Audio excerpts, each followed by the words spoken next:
గడిచినటువంటి దినములన్నీ కూడా దేవుని రెక్కల చాటున కాచి కాపాడి ఈ సంవత్సరంలో చివరి విశ్రాంతి దినములు ఆయన సన్నిధిలో కూడుకుని విధంగా మనకి ఇచ్చిన అవకాశం బట్టి దేవునికి మేము కలుగును గాక. ఆమె ఈ చదివినటువంటి 20వ కీర్తన 4 చదువుతున్నాము. నీ కోరికను సిద్ధింపచేసి నీ ఆలోచన యావత్తును సఫలపరచును గాక. యెహోవా నీ రక్షణ బట్టి మేము జయోత్సాహం చేయించున్నాము. ప్రార్థన చేస్తున్నాం. మహాపరిశుద్ధులైన మా తండ్రి, మహోన్నతుల వందనాలు స్తోత్రాలైన తండ్రి, సూర్యోదయం మొదలుకొని సూర్యాస్తం వరకు స్తుతిలో దగ్గర నామం కలిగిన దేవుడితో స్తోత్రాలు. గడిచినటువంటి కాలం అంతా నీ కృప చూపి కాచి కాపాడి ఈ సంవత్సరాంతంలో విశ్రాంతి దినములో నేను స్తుతించే భాగ్యం మాకు ఇచ్చినందుకు నీకు స్తోత్రాలు చెల్లిస్తున్నాను. ప్రభా, ఇంతవరకు పాడిన పాటలు బట్టి మీరు గణపతులను కొనాలైనా ఆరాధన ద్వారా మీరు మాటలు కూడా ఉన్నందుకు నీకు స్తోత్రాలు చెల్లిస్తున్నాను. లేఖన ప్రకారం అమర్చిన ప్రభా, మేమేమి ఎందుకంటే మీరు మాతో మాట్లాడండి. నీ వాక్యం ధ్యానిస్తున్నప్పుడు నా తలంపులు, నా ఆలోచన నా మరిపరచండి. అయ్యా, జరగబోతున్న 2 కార్యక్రమాలు నీ చేతులు సమర్పిస్తుండగా నీ ఆత్మతో జరిగించి నీ యోగ్యతలో నామలకు మహిమ గంట ప్రభావం పొందమని క్రీస్తు నామలో ప్రార్థిస్తున్నాం తండ్రి. ఆమేన్. పిల్లరా, దేవుని యొక్క వాక్యానికి వెళ్ళే ముందు పోయిన వారం వాక్యం ఒకసారి జ్ఞాపకం చేసుకుందాము.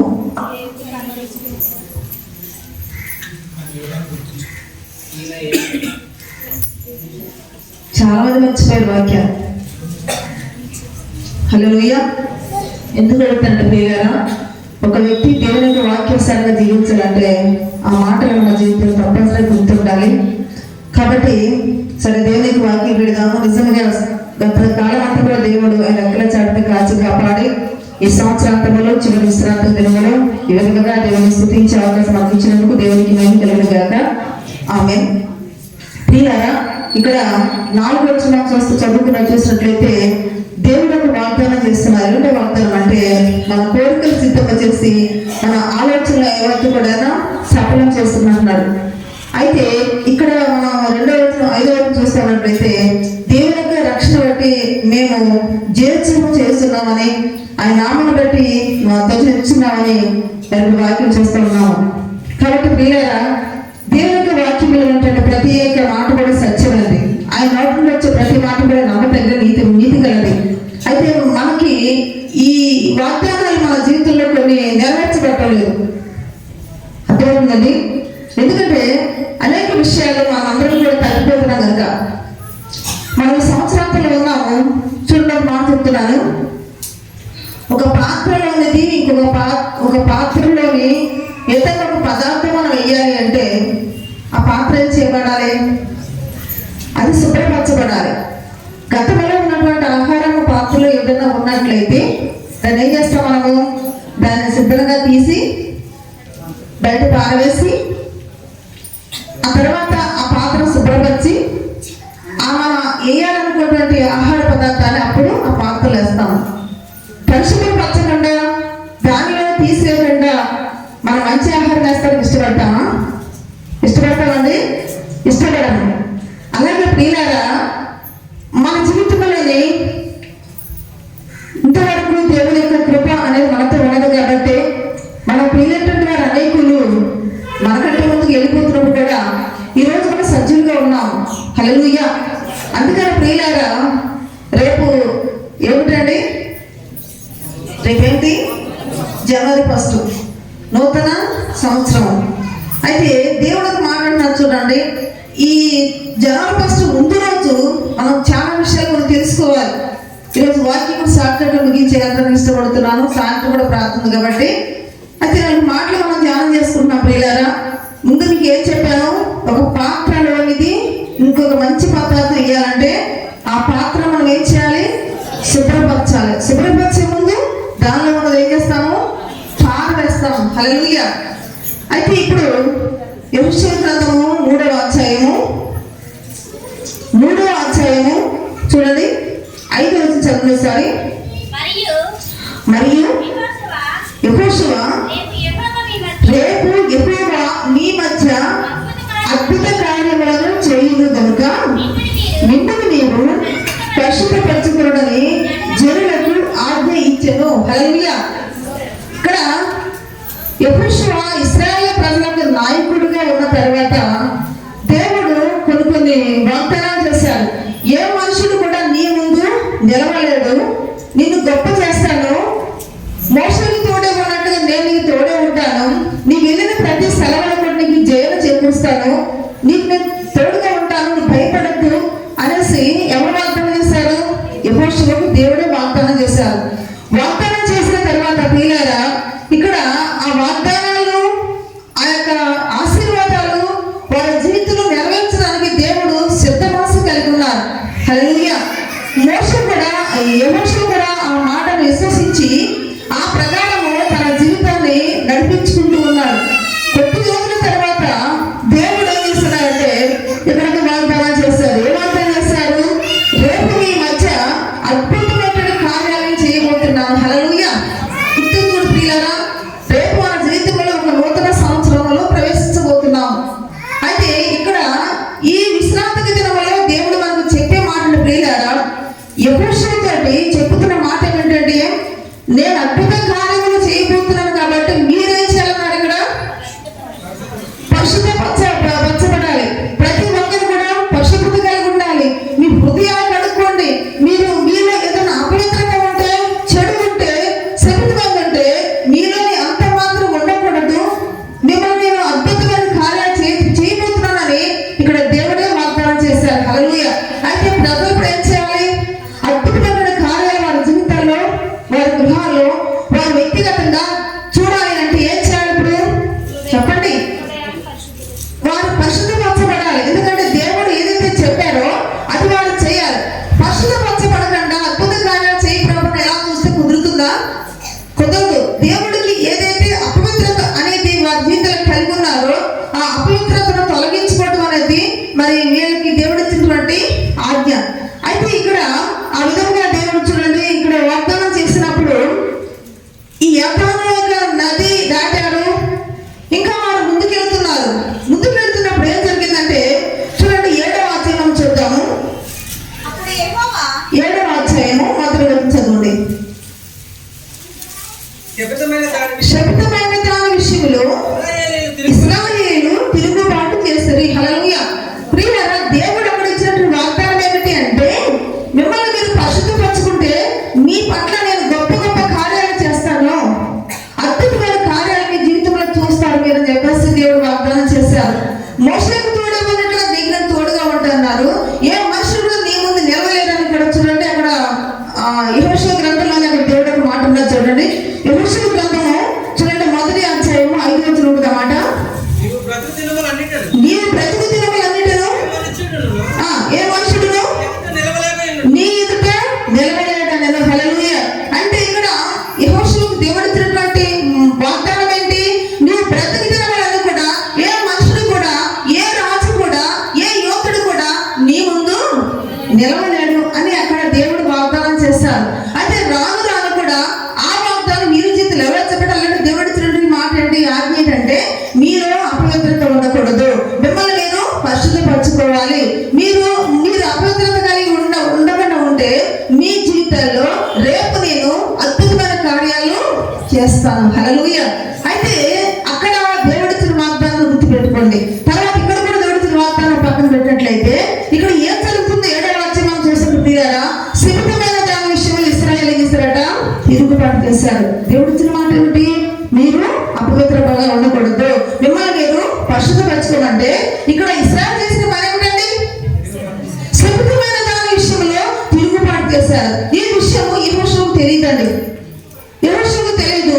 ఎప్పటి వెళ్ళే మరి యుద్ధానికి వెళ్ళాడు. ఎందుకంటే దేవుడే వాగ్దానం చేశాడు కదా, నీకు తోడుగా ఉంటాను, తర్వాత ఏ మనుషులు కూడా నీ ముందు నిలవలేడని దేవుడే చెప్పారు. కాబట్టి అంత విశ్వాసము ఇతనికి ఉన్నది, అంత భక్తి ఇతనికి ఉన్నది, అంత ప్రాధాన్యత ఇతనికి ఉన్నది. అందుకే కదా సూర్యచంద్రులు కూడా అతని ప్రార్థన ద్వారా ఆపివేశాడు. హల్లెలూయా. ఎంతో గొప్ప ప్రార్థనాపరుడు ఎవరు? యెహోషువ.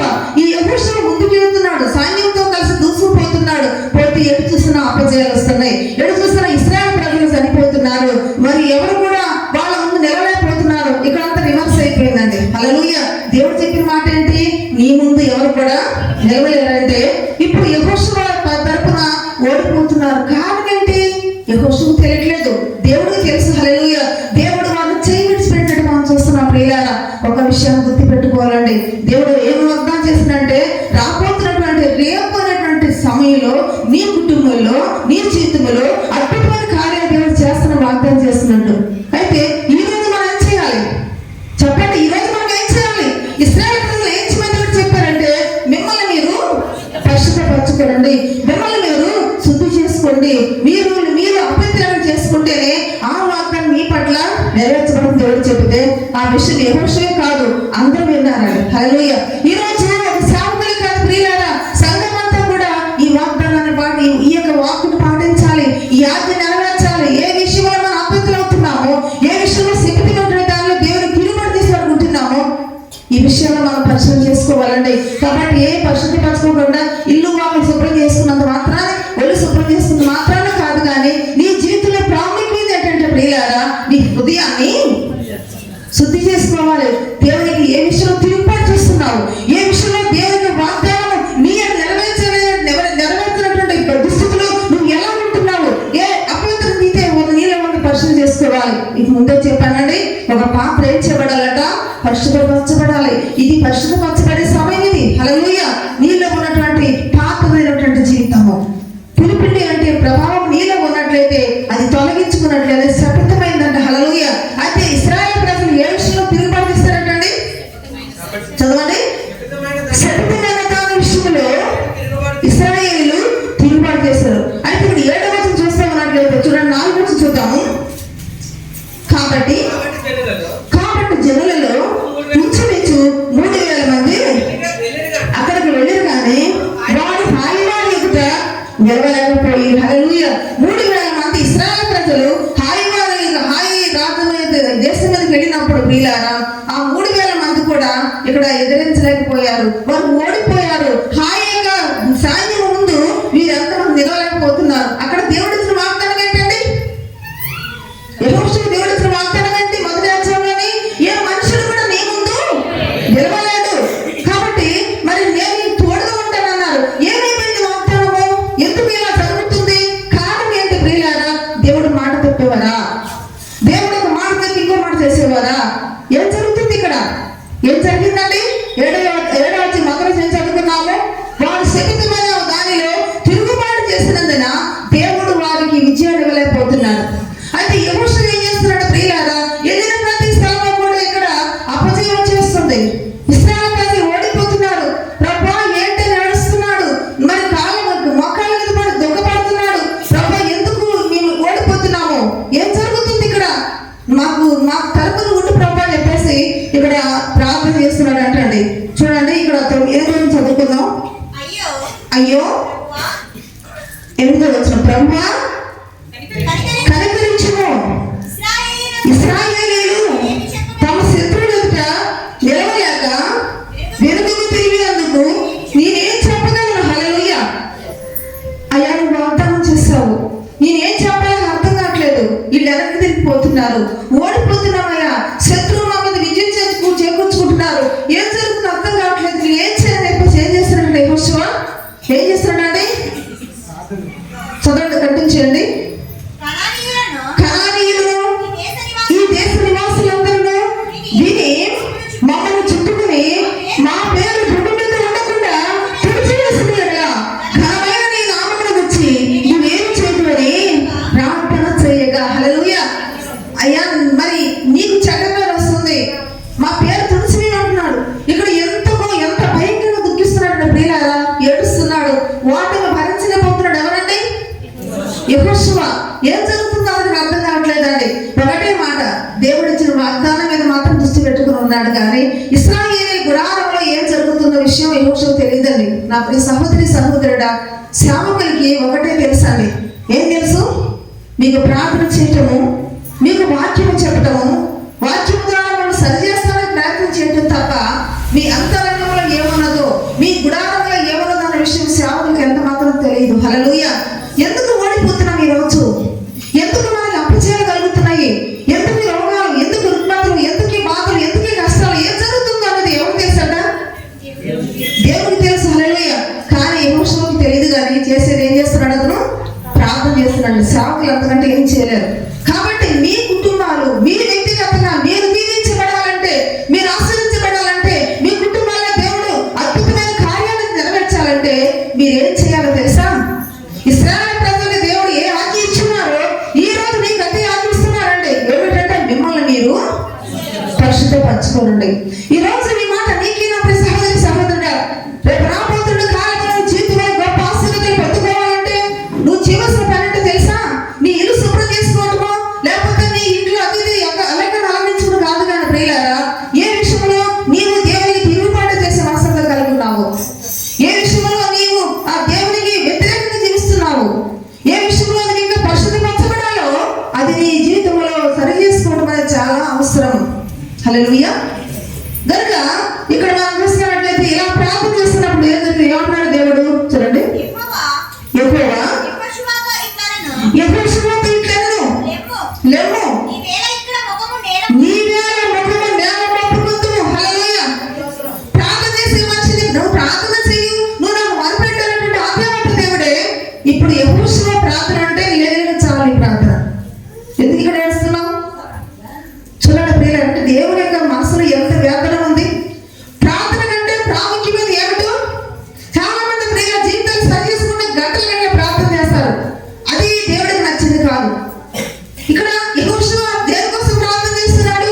విజయం కావాలని. దేనికోసం ప్రార్థన చేసినట్టే దేవా నువ్వు నాకు ఇచ్చినటువంటి ఆ ఆజ్ఞను లేక వాగ్దానాలను ఇప్పుడు నెరవేర్చబడాలి, నాకు విజయం చేకూర్చాలని ప్రార్థన చేస్తున్నాడేమో. ఎందుకేమో జరుగుతున్న ప్రార్థన చేస్తున్నాడు. అయితే దేవుడు ఏమంటారంటే నువ్వు చేసిన ప్రార్థన చాలు, ఇంకా లేచి నిలబడమంటాడు. హల్లెలూయా. అంటే చేయవలసి ఇంకా ఉన్నది, చేయవలసి ఈ యెహోషువ తెలుసుకోవాల్సింది ఏదో ఉన్నది. ఇప్పుడు ప్రార్థన చేసిన ప్రతిఫలం లేదు. నువ్వు గంటలు కాదు రోజులంతా ప్రార్థన చేసి సూర్యచంద్ర ఆపు చేసినటువంటి ఆ ప్రార్థన పనుని ఇప్పుడు దేవుడు ఏమంటున్నాడంటే నువ్వు చేసిన ప్రార్థన చాలు, లేవు. నువ్వు తెలుసుకోవాల్సిన విషయాలు చాలా ఉన్నవి, నీకు తెలియకుండా జరుగుతున్న చాలా మంది యెహోషువ. అందుకే అపజయాలు, అందుకే ఈ యొక్క సమస్యలు, అందుకే ఓటమి అని అంటున్నప్పుడు యెహోషువకు అర్థం కావట్లేదండి. అప్పుడు దేవుడు చెప్తున్నారు కదా, చదవండి, ఇశ్రాయేలీయులు పాపం చేస్తున్నారు. ఈ విషయం తెలీదు, యెహోషువకు తెలియదండి. ఎందుకంటే దేవుడు చెప్పే మాట ఉంటారు కదా, రేపు అద్భుతమైన కార్యాలు నీ కుటుంబంలో నీ జీవితంలో జరగాలంటే మిమ్మల్ని మీరు పరిశుద్ధపరచుకోమన్న మాటకి వాళ్ళందరూ పరిశుద్ధులైపోయారు అనుకుంటారంటే. అంతేకాకుండా ఏ మనుషుడు కూడా నీ ముందు నిలవలేరన్న మాట దృష్టిలో పెట్టుకున్నాడు. కానీ అలా నిలవలేకపోకుండా ఏడు ముందే ఓడిపోవడం కాదంటే గమనించలేకపోయాడు యెహోషువ. హల్లెలూయా. కానీ ఇక్కడ చూసే ప్రజలకు ఎలా ఉంటుందంటే, బయట ప్రజలకు ఎలా ఉంటుంది, బయట ఉన్నటువంటి దేశస్తులకు ఎలా ఉంటుందంటే, వీళ్ళ దేవుడి చాతకాని వాడు, వీళ్ళు ఓడిపోతున్నారు, ఇంకేముంది అంటున్నారు ఎంతున్నారు కదా అనుకుంటారు కదా. ఈరోజు నా ప్రియ సహోదరి సంఘంలో ఏదన్నా ఒకవేళ మన జీవితంలో ఏదైనా ఓటమి జరుగుతున్నట్లయితే, ఏదన్నా నష్టం జరుగుతున్నట్లయితే సమాజం ఎటు చూస్తుంది తెలుస్తుందా? దేవుని మీదే ఫోకస్ పెడుతుంది. వీళ్ళంతగా ప్రార్థన చేస్తారు, వీళ్ళంతగా మందిరానికి వెళ్తారు, వీళ్ళంతగా మొరపెడుతున్నారు, ఏం జరుగుతుంది ఏమిటో గొప్పతనం అనుకుంటారండి. అవకాశం ఇప్పుడు ఇచ్చారు ఎవరండి? ఇశ్రాయేలు ప్రజల మాటను అవకాశం ఇచ్చారు. కానీ ఇది యెహోషువకు తెలియదు. అందుకంటున్నాడు కదా, ఇశ్రాయేలీయులు పాపం చేశారు. హల్లెలూయా.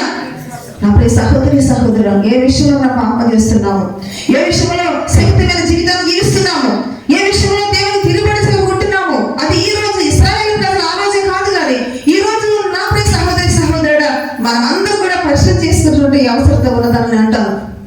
హల్లెలూయా. ఎందుకంటే రేపు ఎవరన్నారైనా ఇదే మాట గుర్తుపెట్టుకోండి, రేపు మీ మధ్య నేను ఏమన్నారు? 3వ అధ్యాయంలో అద్భుతమైన కార్యాలయంలో చేయబోతున్నాను. హల్లెలూయా. దాని మీదే కాకుండా ఇంకొక మాట కూడా చెప్పారు, మిమ్మల్ని మీరు, ఇది మర్చిపోతాం మనం. అద్భుతమైన కార్యం చేస్తున్నాను మనం, రేపు ఇలా వాగ్దానాలు తీసుకుంటాము, ఈ వాగ్దానం నెరవేరుస్తున్నావు, నెరవేర్చమని నువ్వు ఏం చేస్తున్నావు? నువ్వేం చేయాలి నిర్ణయించుకుంటున్నావు. హల్లెలూయా. అందుకని ప్రియులారా, ఇక్కడ దేవుడు ఏం చెప్తున్నారంటే, ఇశ్రాయేలీయులు పాపం చేసి ఉన్నారు, నేను వారితో చేసిన, చూడండి 11వ వచనం, నేను వారితో చేసిన నిబంధన వారు మీరున్నారు. హల్లెలూయా. ఏం చేశారంటే ఇశ్రాయేలు ప్రజలు నిబంధన మీరారు, ఆజ్ఞాతిక్రమమే పాపం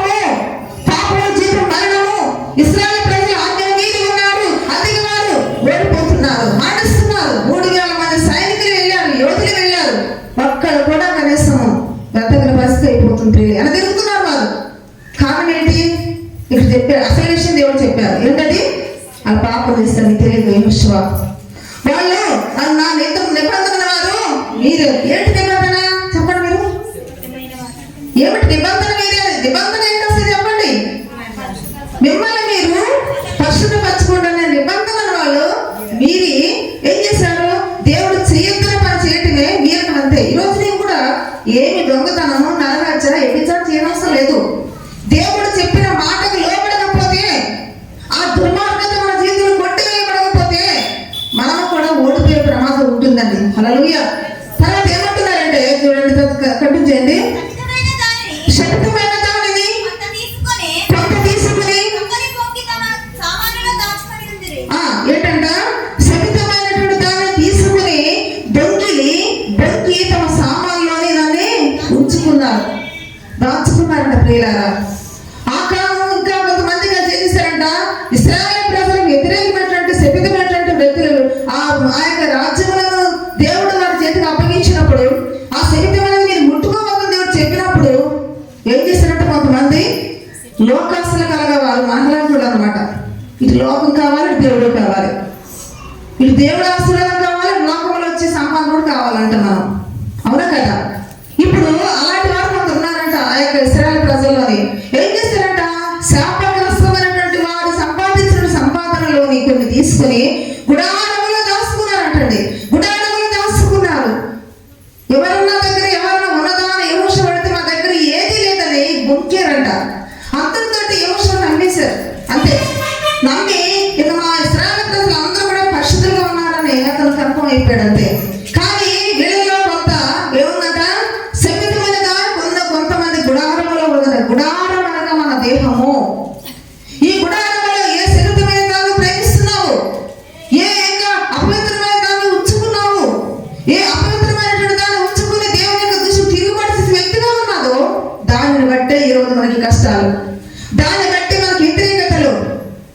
ఇవన్నీ తొలగించిపోవాలంటే రేపు రాబోతున్న దినములో నీ జీవితంలో గొప్ప అద్భుతమైన కార్యం జీవితం జరగాలంటే ప్రియులారా, ఏ విషయంలో నీవు కూడా తిరుగుబాటు చేస్తున్నావో దాని విషయంలోనే మనం సరి చేసుకోవటం అనేది ఆవశ్యకత. హల్లెలూయా.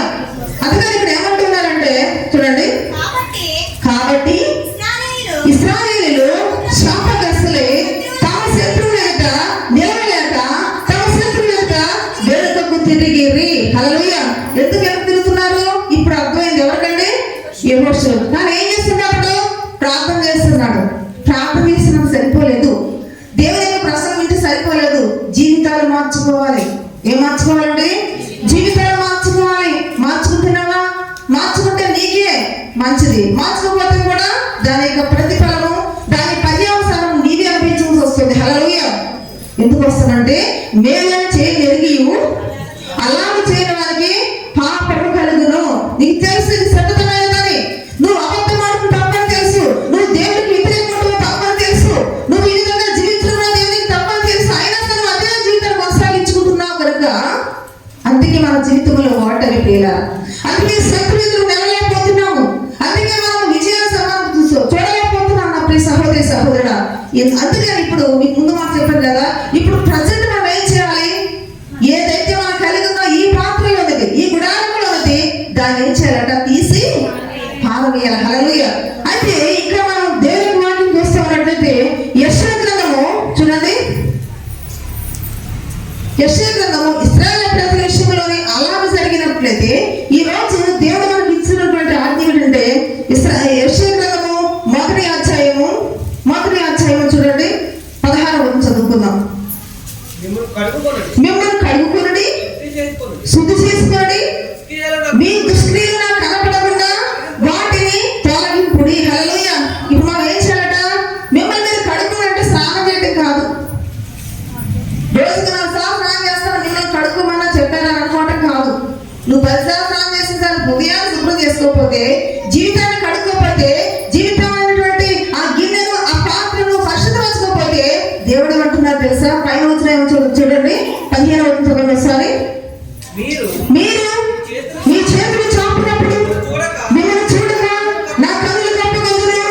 మీరు బలంగా ప్రార్థన చేసినను నేను వినను. మీ చేతులు రక్తముతో నిండి ఉన్నాయి. హల్లెలూయా. ప్రియులారా, దేవుడు ఏమంటున్నారంటే నీ జీవితంలో పరిశుద్ధం లేకుండా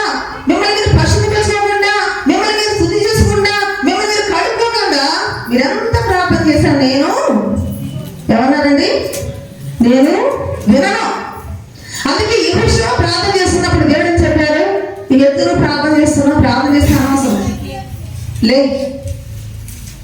ఎవరన్నా సరే దేవాది దేవుడు నాకు మొరపెట్టమన్నటువంటి ఆ దేవుడే నువ్వు చేసిన ప్రార్థన చాలా ఏమని అంటారా? కాబట్టి ఈరోజు నీ ప్రార్థన దేవుడు ఆలకించాలంటే ముందు ఏం చేయాలి చెప్పండి? మిమ్మల్ని మీరు ఏమన్నారు ఇక్కడ? మిమ్మల్ని మీరు శుద్ధి చేసుకోవాలంట. శుద్ధి చేసుకునే సమయం ఇది.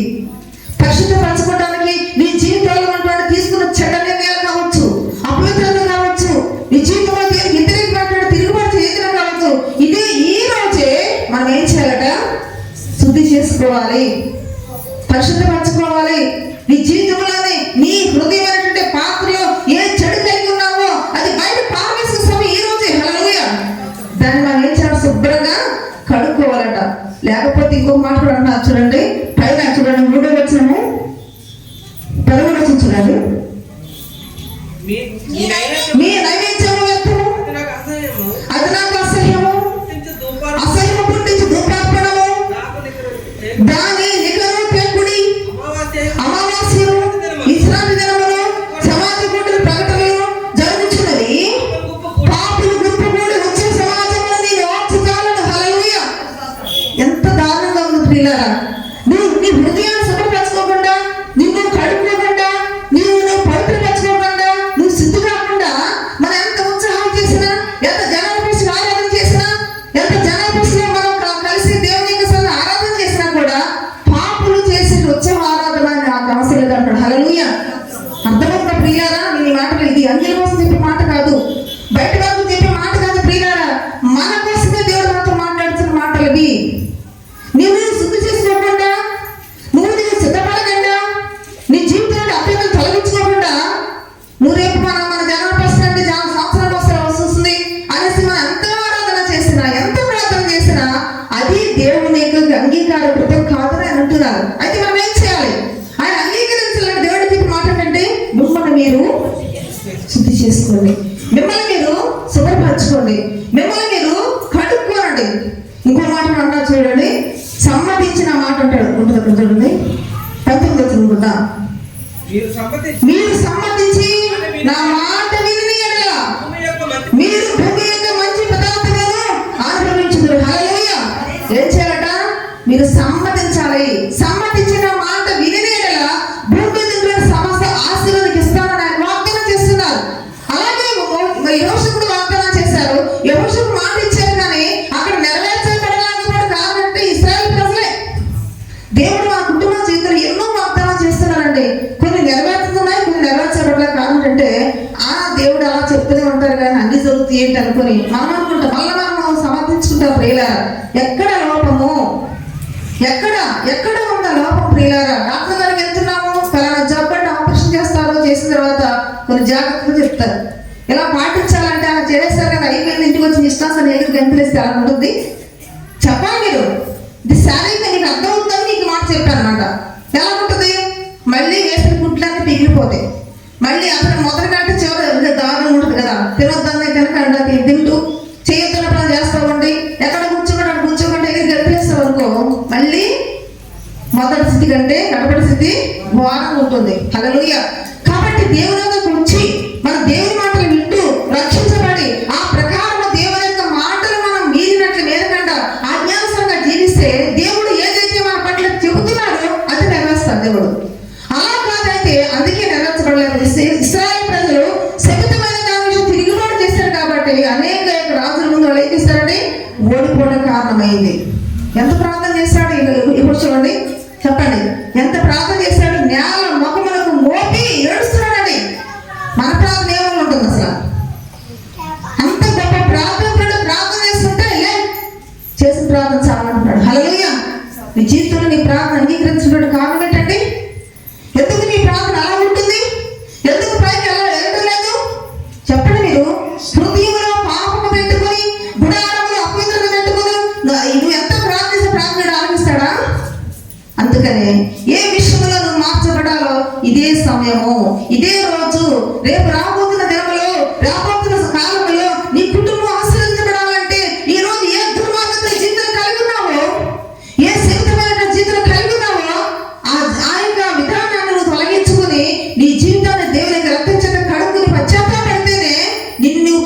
సిద్ధపరచుకుంటానికి అవకాశం ఉంటుంది. హల్లెలూయా. కాబట్టి ఇంకా మనం ముందుకు వెళ్ళినట్లయితే మత్తయి సువార్త 5వ అధ్యాయము చూడండి. మత్తయి సువార్త 5వ అధ్యాయము 22వ వచనం చూడండి ఒకసారి. కావున బలిపీఠం వద్ద కావున నీ బలిపీఠం వద్ద అర్పించుడగా నీ మీద నీ సహోదరునికి విరోధమైన కలగని అక్కడ నీకు జ్ఞాపకం వచ్చినట్లా అక్కడ బలిపీఠం ఎదుటనే నీ అర్పణను విడిచిపెట్టి మొదట వెళ్ళి నీ సహోదరులతో సమాధాన పడుము, అటు తర్వాత వచ్చి నీ అర్పణ అర్పించుము. హల్లెలూయా. దేవుడు ఎంత ఖండితంగా చెప్తాడంటే ప్రియులారా, ఒక వ్యక్తి దేవునికి సన్నిధిలో ప్రార్థన చేస్తున్నప్పుడు ఆ వ్యక్తి ఎవరితో సమాధానం పడాలన్నటువంటి వైరత్వం కలిగి ఉంటే, విరోధం కలిగి ఉంటే, వీళ్ళిద్దరికి మాటలు లేకపోతే, వీళ్ళిద్దరి మధ్య ఏదైనా వైరము ఉంటే, ఒకరికి ఒకరు పడాలన్నటువంటి మాస్టర్లు ఉంటే, నువ్వు ముందు ప్రార్థన చేయన్నారా? చేసే ప్రార్థన ఎక్కడంటే ముందు వెళ్ళి సమాధానం పడు, తర్వాత వచ్చి నువ్వు ప్రార్థన చేయి. అర్పణ ఏంటండి? అర్పణ ఏంటి? ప్రార్థన అంటే అర్పణ ముఖ్యమా సమాధానం ముఖ్యమా అంటే నేను అంటాను కదా, దేవుని యొక్క వాక్యాన్ని బట్టి సమాధానం ముఖ్యము. అంటే ఒక వ్యక్తితోనే సమాధానం పడిన తర్వాత ప్రార్థన చేయమని అని మనకు అంటుంటే, అంటే ఒక వ్యక్తికి దేవుడితో ప్రార్థిస్తుంటే దేవాది దేవుడు సృష్టికర్త మహాదేవుడు సమాధానం పడకుండా ఆయన సమాధానం లేకుండా నువ్వు ఎంత ప్రార్థన ప్రతిఫలం ఉంటుందా నేను అంటాను. అర్థమవుతుందండి? అందుకనే దేవుడితో సమాధానం ఎప్పుడు వస్తుంది మనకి? దేవుని యొక్క ఆజ్ఞలు మనము పాటిస్తే. అక్కడ మనం ఎస్ఐ చదువుకున్నాము, మీరు బాగా ప్రార్థన చేసిన నేను వినను, మీ చేతులు రక్తంతో కనపడుతున్నాయి కాబట్టి కళ్ళు మూసుకుంటారు అన్నారు కదా. అంటే అక్కడ మనకి దేవుడికి ఏమి లేదు, సమాధానం లేదు. అంటే మొదట మనం ఎవరితో సమాధాన పడాలి? దేవుడితో సమాధాన పడితే ఆటోమేటిక్ గానే సమాధానం వచ్చేస్తుంది. హల్లెలూయా. దేవుడితో సమాధాన పడ్డామనుకో, అప్పుడు ఏ మనిషితో సమాధాన పడాలో, ఎక్కడ మనం సరి చేసుకోవాలో, ఎక్కడ మన హృదయంలో ఉన్నటువంటి అర్థం తొలగించుకోవాలో అన్నీ మనకు అర్థమైపోతాయి. అంతే. మెయిన్ దేవుడితో సమాధాన పరచబడకుండా నీకు సమాధాన పడదు. నీకు ఇష్టమైన వాళ్ళతో సమాధాన పడతావు, నీకు ఇష్టమైన వాళ్ళతో మాట్లాడతావు, నీకు ఇష్టమైన వాళ్ళతో సహవాసం చేస్తావు. అంటే అక్కడ దేవుడి యొక్క వాక్యం కూడా మనం చూసిన ఫీలరా, దేవుడితో సమాధానం పడితే మనకు అందరూ ఒకేలా కనిపిస్తారు. హల్లెలూయా. అందుకని మనం ఏం చేయాలంటే ముందు మనలోని ఉన్నటువంటి చెత్తను, మనలో ఉన్నటువంటి పాపమును మనం ఏం చేయాలంట? తీసివేసుకోవాలి. తీసివేసుకోకుండా రాబోతున్న కొత్త సంవత్సరంలో అంతా నాకే కావాలి, నాకు హృదయమే ఉండిపోతుంది. అది ఎలా కుదురుతుంది? ఇలా పాడిపోద్ది అంతే. ఒక మంచి పదార్థము మంచిగా ఉండాలంటే ఒక పాత పదార్థం తీసిపడాలి అంతే కదా. పాతేలా ఉంచుకుని నువ్వు పవిత్ర పరచబడకుండా ఏ విషయంలో నీ జీవితంలోని దేవుడితో రాజీ పడకుండా ఉంటే ఇక్కడ ఎన్ని సంవత్సరాలు నూతన సంవత్సరం ఆరాధన చేసుకున్నా సరే మన జీవితంలో ప్రతిఫలం ఉంటుందనండి. మాట్లాడండి. ఉందని మీకు నమ్మకేమో, అందుకే మౌనంగా ఉన్నారు. హల్లెలూయా.